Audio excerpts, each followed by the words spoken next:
जय श्री कृष्ण। राधे राधे आप सभी को। कभी कभी जीवन में एक ऐसा भाव आता है कि बस अब अपने घर में लड्डू गोपाल जी को लाना है। लेकिन क्या आप जानते हैं, ठाकुर जी को घर बुलाना सिर्फ एक प्रतिमा लाने का काम नहीं है, बल्कि यह तो अपने जीवन में श्री कृष्ण को बसाने का संकल्प है। जय श्री राम। आइए आज मैं आपको बताऊंगी वो सुंदर यात्रा जो शुरू होती है जब कन्हैया आपके आंगन में आने का निश्चय करते हैं। कहते हैं कि श्री कृष्ण स्वयं नहीं आते, उन्हें प्रेम से बुलाना पड़ता है। जब कोई भक्त अपने घर लड्डू गोपाल जी को लाने का संकल्प करता है तो यह सिर्फ एक प्रतिमा लाने का काम नहीं होता, यह तो ठाकुर जी को अपने घर अपने दिल में स्थान देने का व्रत होता है। किसी भी दिन जब मन प्रेम से भर जाए, आप ठाकुर जी के लिए एक छोटा सा आसन तैयार करें। मन ही मन उनसे कहें, कन्हैया अब आप मेरे घर आइए, यह घर आपका है, हम आपके सेवक हैं। आपके इस भाव को सुनकर ही वह अपने चरण आपके आंगन में रखते हैं। जब आप लड्डू गोपाल जी को घर में लाने जाएं तो मन में केवल भक्ति और सेवा का भाव रखें। सोचिए, यह छोटे से कन्हैया हैं जिनकी देखभाल आपको करनी है। उन्हें वस्त्र पहनाने से लेकर भोग लगाने और शयन कराने तक हर पल आपकी जिम्मेदारी है। घर आने से पहले उनकी जगह पवित्र कर ले, आसन स्वच्छ हो, कपड़ा साफ हो और वहाँ हल्की सी खुशबू हो, जैसे गजरे की, अगरबत्ती की या फूलों की महक। जैसे ही आप उन्हें घर लाएं, उनके चरण धोएं, हल्दी कुमकुम लगाएं और प्रेम से कहें, कन्हैया अब आप यहीं रहोगे, हम आपकी सेवा करेंगे। और याद रखिए, ठाकुर जी को घर लाना सिर्फ शुरुआत है। असली भक्ति तो तब है जब आप रोज़ उनकी सेवा करें, उनसे बातें करें, उनके साथ हंसे खेलें। क्योंकि लड्डू गोपाल जी आपके घर सिर्फ प्रतिमा बनकर नहीं आएंगे और वे नहीं रहेंगे, वो तो आपके घर के सबसे प्यारे सदस्य बनकर रहेंगे। और फिर यह घर नहीं, वृंदावन बन जाएगा। घर में लड्डू गोपाल जी का आगमन आप कैसे कराएंगे? कहते हैं कि श्री कृष्ण स्वयं हर घर में आने के लिए उत्सुक रहते हैं, लेकिन वो कहीं भी नहीं आते। वो वहीं आते हैं जहां उन्हें बुलाने वाला प्रेम हो, श्रद्धा और सेवा के लिए तैयार हो। जब किसी भक्त के मन में यह भाव उठता है, मैं कन्हैया को अपने घर में लाना चाहता हूँ, तब समझ लो यह भाव अपने आप में उनका बुलावा है। यह कोई संयोग नहीं, यह उनका संकेत है कि अब वो आपके जीवन में प्रवेश करना चाहते हैं।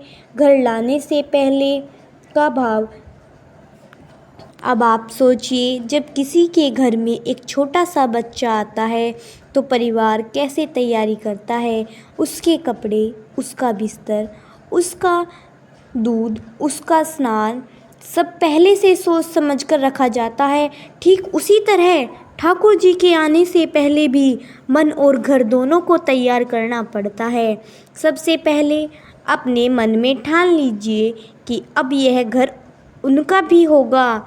जहाँ पहले बस हमारी दिनचर्या थी, अब वहाँ उनका उठना बैठना, खाना सोना और खेलना भी होगा।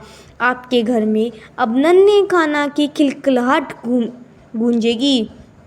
आसन और स्थान तैयार करना। आप उनके लिए एक स्वच्छ पवित्र स्थान चुनें, कोई ऐसी जगह जहां दिन भर धूप और हवा आती हो और रात को शांति हो, ताकि ठाकुर जी विश्राम कर सके। वहां एक सुंदर आसन रखें, लाल, पीले या सफ़ेद कपड़े से सजाए जो उनके लिए सबसे शुभ माने जाते हैं।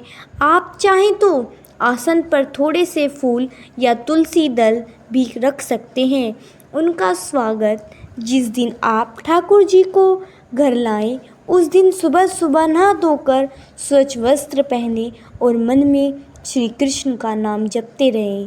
जब आप उन्हें घर लाएं तो जैसे किसी मेहमान का स्वागत करते हैं वैसे ही उनकी आरती उतारें। गंगा जल या दूध से उनके चरण धोएं और हल्दी कुमकुम अर्पित करें।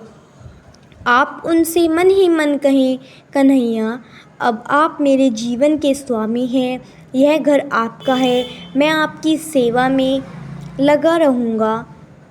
घर आने के बाद की दिनचर्या, लेकिन उनकी सेवा निभाना ही सच्ची भक्ति है।